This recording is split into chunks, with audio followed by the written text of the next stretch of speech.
British-Israeli tour guide Kay Wilson was out for a hike one day with her friend in December 2010 when they were bound, gagged, and butchered and left for dead in a forest outside of Jerusalem by two Palestinian terrorists. Her friend Christine Lucan, a Christian, died crying out for Jesus as terrorists plunged their knives into her body, killing her beside where Kay lay, pretending to be dead. And as Kay wrote in 2014, 13 times they plunged their machetes into us to the blood-curdling crescendo of Allahu Akbar. And why did it happen? Kay's attackers say it in their own words in the documentary Black Forest, made of the attack and then the manhunt for Lucan's killers and Kay's would-be murderers. Once captured, the terrorists were brought to the very forest where they tried to kill Kay to find evidence and explain themselves. التاريخ يوم هو 28/12/2010. كفاح انت بتعرفي احنا باي منطقة موجودين؟ بعرفها. اي منطقة؟ في منطقة الدير. منطقة الدير. دير الايش؟ دير الجمال. دير الجمال.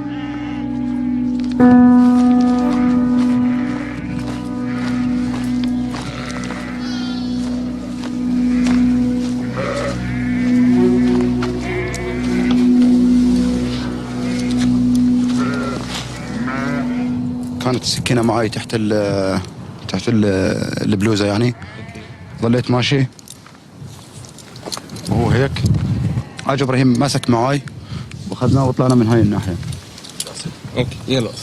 اوكي. انا كنت ماسك هيك وابراهيم كان ماسك من الناحية الثانية. هي بالفترة هاي كانت تزعق، حكت اشي، صوتات؟ صحيح. اوكي. شو كانت شو اسمه؟ ابراهيم كان شاد ثمها، مسكر ثمها. ابراهيم كان مسكر ثمها؟ صحيح.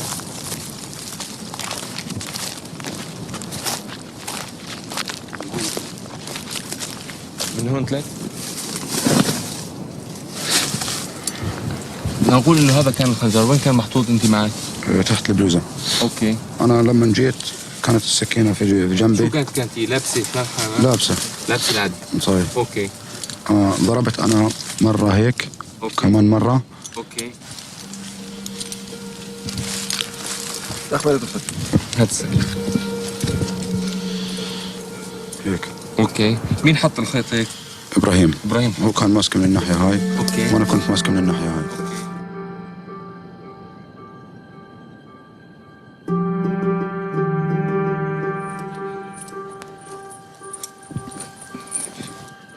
ليش جيتوا على المنطقة هاي؟ جينا نقتل. تقتل مين؟ يهود. ليه؟ بس جينا نقتل. The reason why is Kay was Jewish, and her Palestinian attackers assumed Lucan was too. That was it. That was their death sentence. I first met Kay last year when the entire rebel crew was in Israel.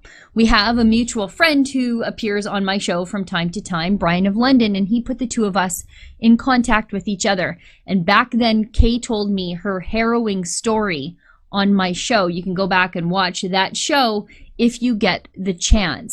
And now Kay has a brand new book out. It's called The Rage Less Traveled. And it not only deals with the attack on her and her friend Christine, but her road to healing and the after effects on her life. So joining me now in an interview we recorded earlier is Kay Wilson from her home in Jerusalem.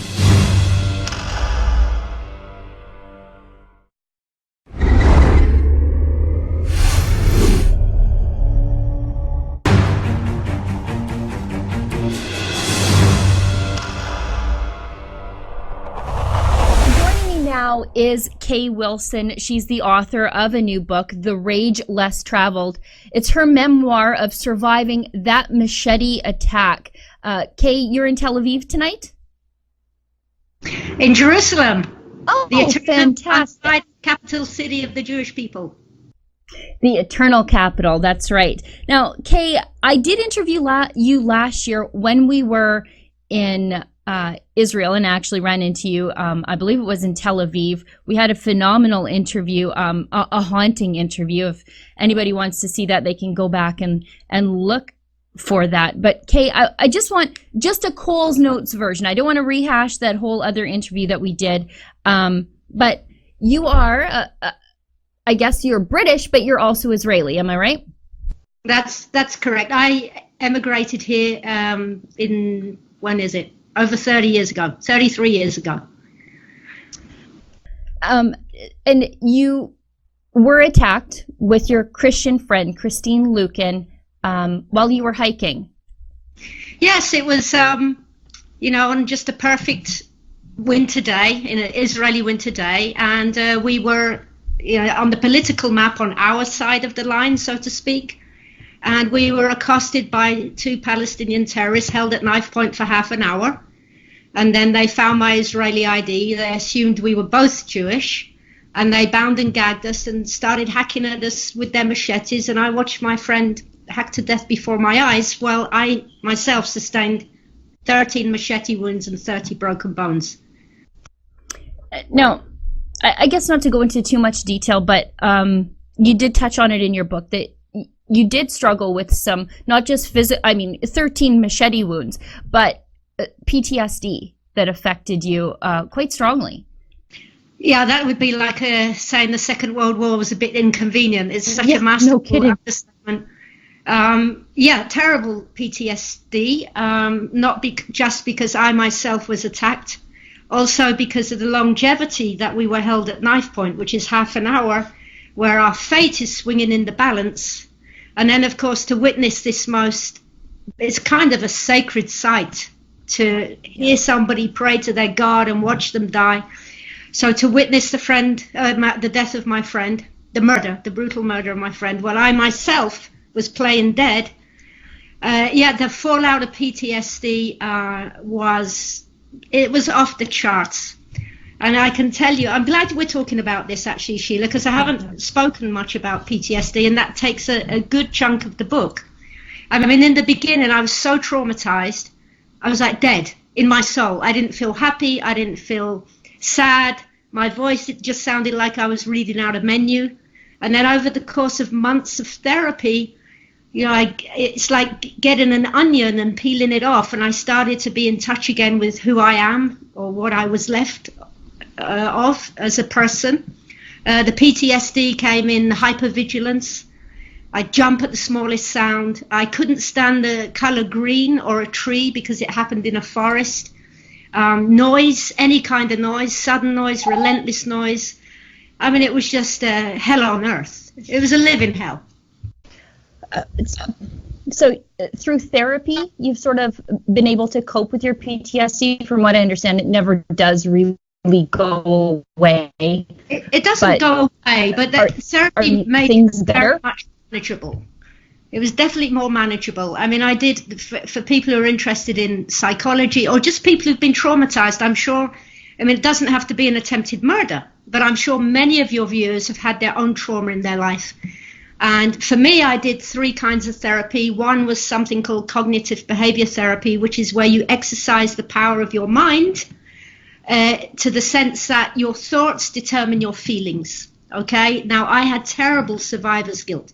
I felt that I watched her die to save my life. And that's not true. It's true, but it's not true. I'm not the cause of her death.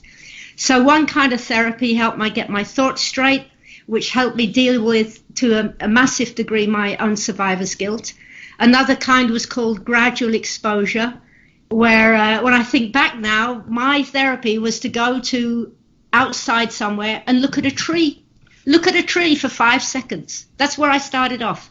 And I took 2 friends of mine. One was an Arab bus driver I work with as a tour guide, and he had a pistol. The other was a colonel from the army. He had his M16. And I was standing there just looking at a tree. I was so scared. And then each week, it would be look at a tree for a few seconds longer. So that's called gradual exposure. And the last therapy is something called EMDR. Even after the attack, 4 years after the attack, I was having the most awful flashbacks, maybe 1,000 a day. It was becoming unmanageable. I was self-medicating. And it was actually through a very lovely tourist I'd met who's a psychotherapist, and she gave me treatment. And I don't know how it works, but it certainly cut down the flashbacks. So all these things helped me. And I've got to say, you've been to my wonderful country. There's something about living in Israel, because this whole country's got PTSD. You know, for the people by Gaza, they're being shelled all the time.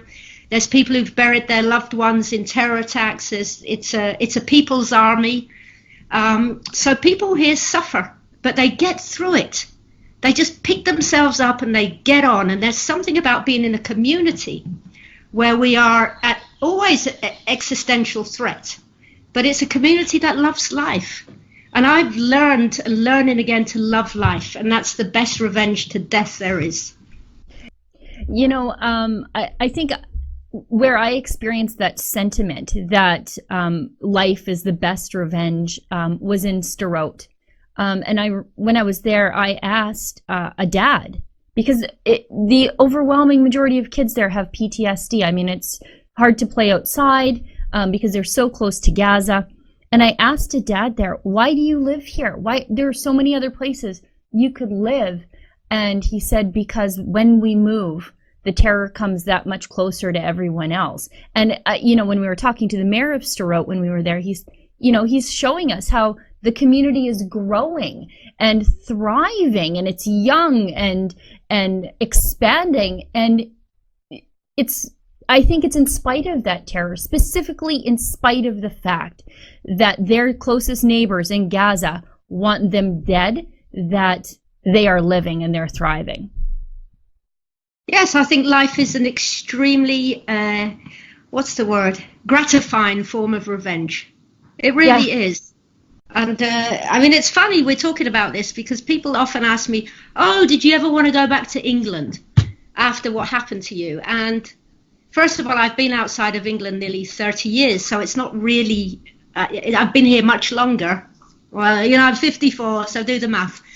But there was no reason why I wanted to be back in England. It was actually the vibrancy of life here that has been, as we're talking, it's been part of my long life recovery. And there's we have a word in Hebrew.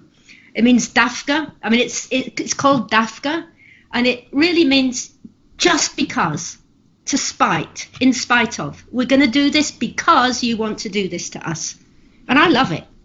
It's like a, you know what I mean? I think that I hope the terrorists have got rebel media in their cell and they're watching this interview. Me too. I hope they torture them in Gitmo with my interviews. Every single day for the rest of their lives.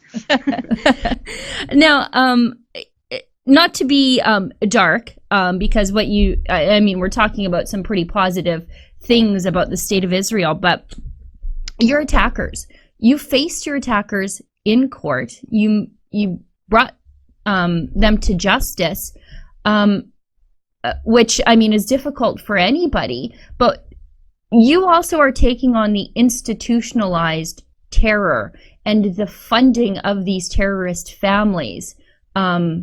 You're also taking that on as a Kay Wilson cause.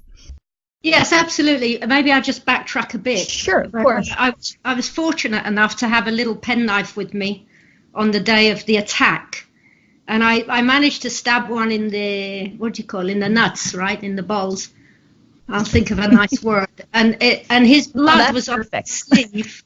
No, sorry. I was rebel media. I forgot I could say what I wanted. Yeah. But his blood was on my sleeve, and it was his DNA which led to the capture. And also to say that after I played dead, I walked over a mile, gag bound and barefoot, in this terrible state with bones sticking out of me. So there was when it comes to the court, there's no forensic doubt. The Secret Service caught them very quickly. They took them back to the forest. There's film footage, which I believe you're showing your your viewers, about why they did it. They came to kill Jews. That was explicitly the point.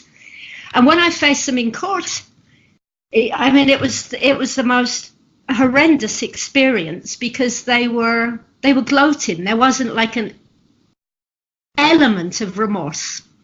And then to make it worse, getting onto your subject matter now, Shiela, to make it worse, these people are rewarded by foreign aid. Let's put it like this. Let's talk about Great Britain, being a British citizen as well. The British government gives millions of pounds rather to the Palestinian Authority, and out of that general budget to the Palestinian Authority, the Arabs set aside 7%, and then they, the Palestinian Authority, have a reward system for the prisoners. So my would-be murderers, me, a British citizen, these people have got or received, I don't know what the math is in sterling, they've received more than $70,000 each. And now I've been lobbying the British government. I sent email attached with my really gory stab wounds, which I believe you're also going to show, and you should warn viewers to close their eyes. But you can see it's horrendous injuries. And I asked them, I said, look, I told them, I said, you are paying the people who tried to murder me. And I got maybe a handful of answers back, 6 probably. And every single one was, it's like out of the tens and tens, it was like, oh, dear Miss Wilson, we're very sorry for what happened to you. The British government are committed to working on a 2-state solution. Now, I wasn't writing to them about politics. I was writing them to say that my family in England, through their taxes, are paying the people who tried to murder me. And I find that outrageous. And there are liars in the government. I'm sorry, I will name and shame. Alistair Burt, Stephen Twigg. You know, every time you mentioned you've been in Sderot, when Israel suffers, Israeli civilians suffer a rocket barrage, Alistair Burt will tweet something like, oh, we condemn this outrage. We don't need his condemnation. We need action. We need action that they stopped the funding. They call it fungible. You know, it can go anywhere. Other governments are stopping the funding. Why can't the British government stop the funding? America stopped it. Holland stopped it. Sweden, Denmark, they're all working on it. I think it's a moral outrage. But I think it's a reflection of your country, my country, your country. If you know, I think it's a reflection of the state that England is in now. Well, it really is the state of Canada, too. I mean, our previous government under the Conservatives cut off funding to these UN organizations where the money ends up back in the hands of Hamas or other terror groups. They cut off funding, and Justin Trudeau and the Liberal government reinstated it. I wanted to ask you your opinion of the Americans are really leading the charge to cut off funding to these UN organizations that are just acting as money launderers to terrorist groups, to be honest with you. But the Americans have gone one step further. They say not only do we need to cut off the funding to these UN organizations, but they want them abolished entirely. For example, Donald Trump has called for the end of the UN Relief Agency for Palestinians in the Near East. He says it's not even worth saving. What do you think about that? Well, let me talk about a personal experience, okay? Sure. I wouldn't want to speak about anything I don't know. I'm actually, for everything that happened to me, I'm very well thought of in the Arab, Muslim, Palestinian world. I've risked my own life to protect young Arabs who have been under death threats from Muslims who want to murder them. I've crowdfunded through my social media several small projects for any Palestinian who wants to take responsibility and start a business, you know, and that's what we're doing, little tiny projects. And I've become a very good friends with a young man in a refugee camp. He's not religious Muslim, he's culturally Muslim. And he invited me there one day, and I went. And I mean, the place is just like, it's so filthy, there's trash everywhere. But you know what? Amongst all this disheveled buildings, which are absolutely right, it's a United Nations project, there are so many fancy 4x4 cars, all belonging to the locals. Now in Israel, a 4x4 car is like 3-4 times the price that it is in, let's say, Britain. These people have the money. I'm not talking about the UN people, I'm talking about the local Palestinians, where the mentality is poor me, eternal victimhood, but they have the money to spend on these kind of vehicles. Now, the other thing about the United Nations, these fat salaries they've been given, like Chris Gunnis, I mean, the man is outrageous. Fake tears all over YouTube, the poor Palestinians. What have you actually done for these people? I don't mean to sound arrogant. I've done more. I have done more for these people than he has in his entire career, and I haven't taken a shekel for it, nor of any of the other people, the good people who are helping me with this.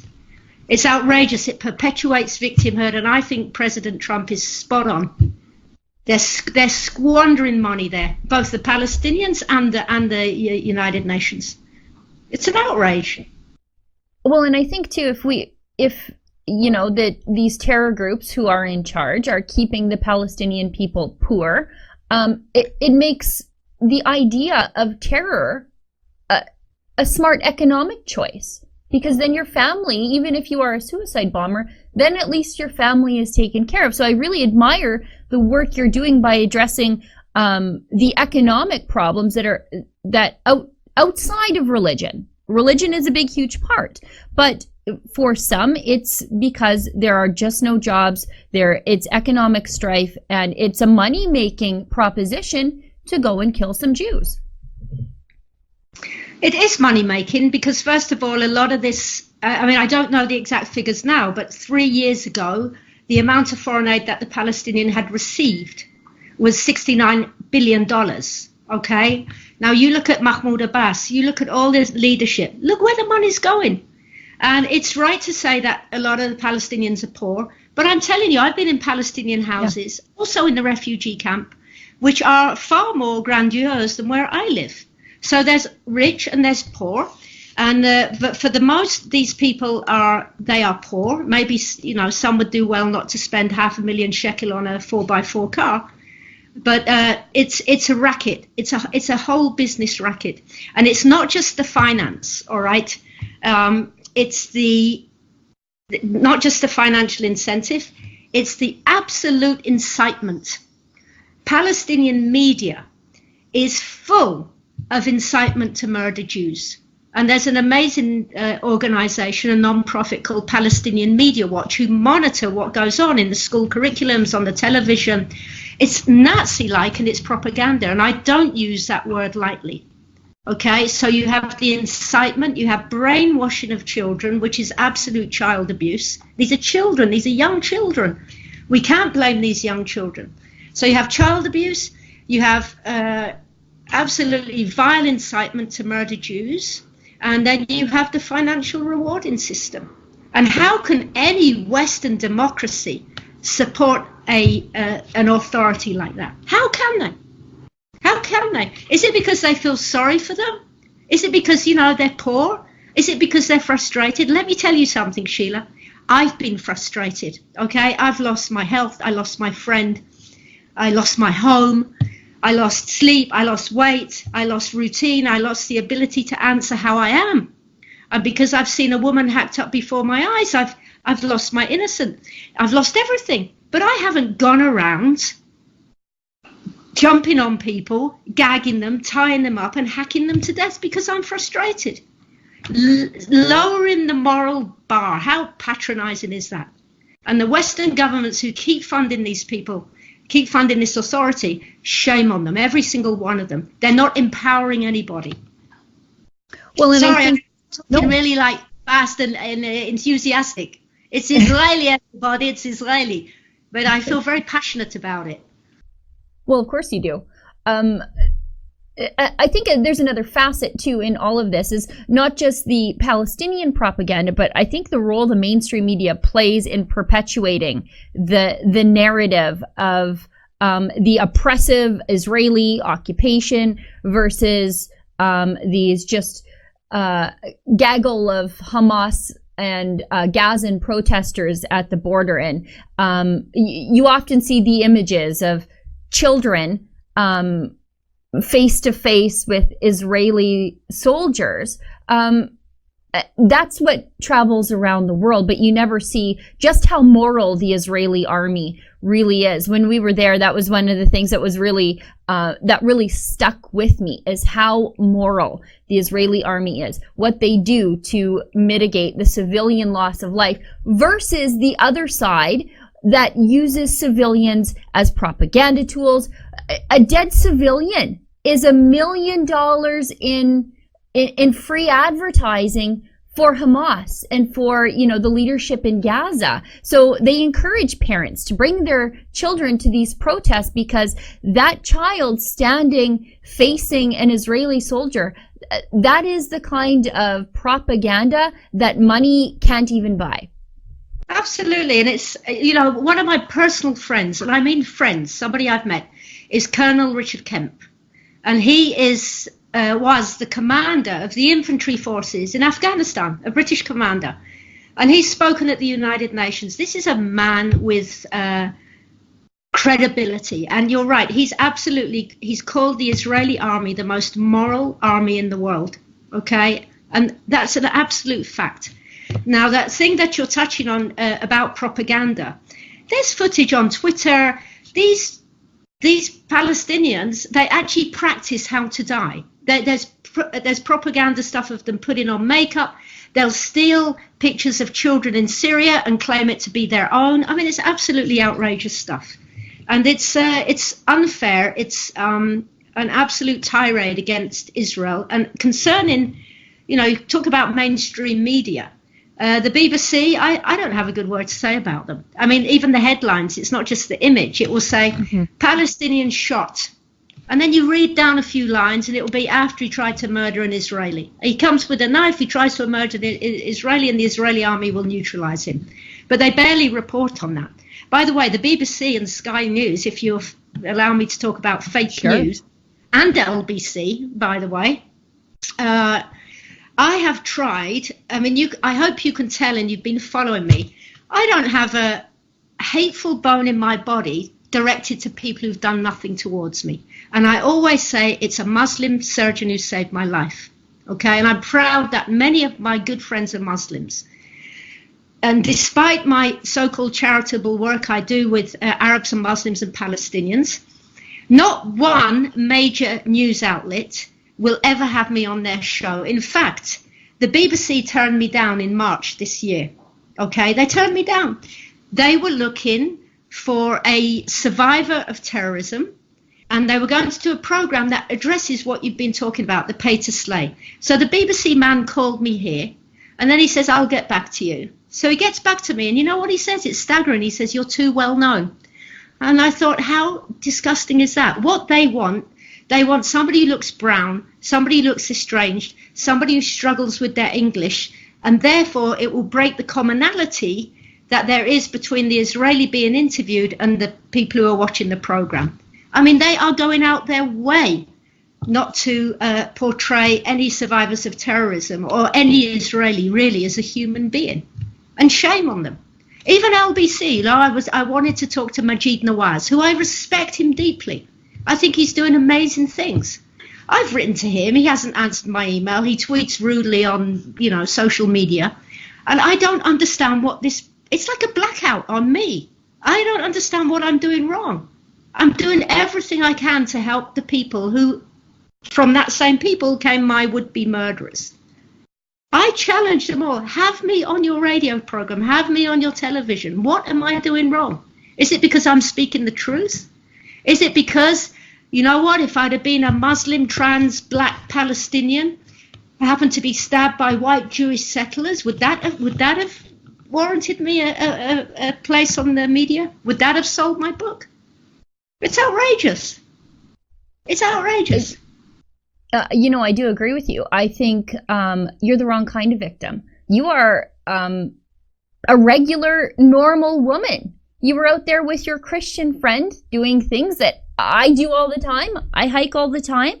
And I think also, again, your British accent that remains, I think it makes you, it really brings terror home.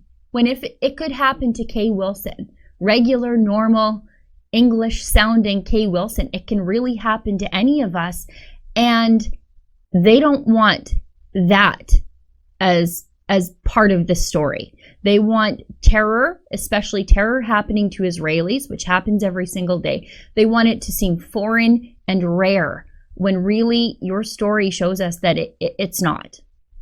Absolutely. It's absolutely. And I'll probably get into trouble by saying this, but I've been in enough trouble. I've caused an international incident. But I think it's a Jew problem. I don't think they're fond of Jews. And you know what? That needs, obviously anti-Semitism, it's riddling the Labour Party and all kinds of echelon in the United Kingdom. But I think they have a problem. They'll say, you know what, it's not a problem with Israel. I mean, we don't have a problem with Jews, we just have a problem with Zionism. Right. What does that mean? You know, I saw yesterday, I was shocked. Somebody wrote on social media that if you're a Zionist, you deserve to have been attacked. I mean, where have people got to? What kind of world do we live in that we so freely say these things to one another? I mean, a little restraint, you know, a little dignity. Well, I think you're asking a little too much for restraint and dignity on social media. Kay, I could talk to you all day long, but I think we're headed towards the half an hour point here. I want to give you a chance to tell people where they can find your book. I have the Kindle version, and I also have the Audible version. And I just want to make one point. I think I recommend everybody to buy the Audible version of your book, The Rage Less Traveled, because you tell the story. You didn't hire a voice actor or someone to read it for you. It's you. So you can hear the emotion in your voice. And I know that I'm sure it was very hard for you to after writing it, retell it. But I think it's worth every penny to hear this story told in your voice. But I want to give you an opportunity to tell everybody where they can get your book and how they can get in contact with you. Well, Shiela, thank you very much. So listen, rebels. Yes. My book, as you see on the image, is called The Rage Less Traveled, and it's spelled the American way, LED. You can get it from my website, theragelesstraveled.com. May I just say something that I actually had to self-publish, and I want to tell you why. I mean, I had an agent, and she'd sent it to all the big New York publishers, and they all wrote back. I was very flattered because I don't consider myself a writer, but I had to learn to write. And they said, you know, this is a talented writer. This is a gripping story. It's a page turner. All the things you want to hear from the top New York publishers. No one had the courage to publish my book. And I'll summarize in one rejection letter. It says, because Wilson, I mean, they make me sound like a tennis ball, but because Wilson did not speak about her charitable work with, wait for it, the young and impoverished Palestinians, end quote, we're going to pass on this one. How outrageous. First of all, a memoir is about me. It's about the author. It's not about other people. Secondly, to speak about young and impoverished Palestinians on the back of my butchered back, over the body of my dead friend, to virtue signal. It's outrageous. So get my book. You can find it on Amazon, The Rage Less Traveled, or my website, theragelesstraveled.com. And just to confirm what Shiela is saying, you know, when I actually read the book, I realized I don't have a particularly radiophonic voice. It's like I've got a face for radio, and you know, you can't do everything, you can't be everything. But when I read it, you're absolutely right. It was hard. I mean, there were a couple of times where I was choking back the tears, and I think it makes for a very, very powerful book. And I'm thrilled as far as it is decently appropriate for how the book came out. And I also want to thank Shiela and you guys at Rebel Media for giving me a platform. And keep up the fantastic work. Oh, thank you, Kay. You know, Kay, you're such an inspiration, a joy to talk to. You're just a fighter. And, you know, yeah, I think you have a bit of that sort of rebel spirit in that we tell the other side of the story. You really are the other side of the story with what's happening in Israel. You embody that. You embody that the morality, the charitable work, the surviving spirit when the rest of the world is demonizing the country. I think you really are the walking embodiment of that. So, Kay, I want to thank you so much for coming on the show. I'm going to have you on again because I truly enjoy talking to you, and I'm sure our listeners and viewers will enjoy hearing from you as much as I do. Thank you very much, Shiela. Thank you.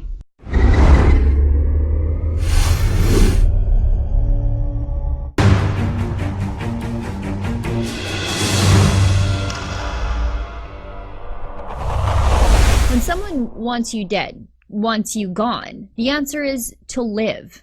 and Kay is. She's thriving, she's telling her story, and she's fighting now to make a difference in the lives of others. But Kay's being shut out by the mainstream media because Kay is the wrong kind of terror victim. She's the kind who once wrote, "I believe with an imperfect faith that the question is not why did this happen to me, but rather how can I incorporate this grisly event into the rhythm of my life in a manner that guards me from becoming like those who tried to murder me." Kay is a survivor. Well, everybody, that's the show for tonight. Thanks so much for tuning in. I'll see everybody back here in the same time, in the same place next week. Run out there, buy Kay's book, and remember, don't let the government tell you that you've had too much to think.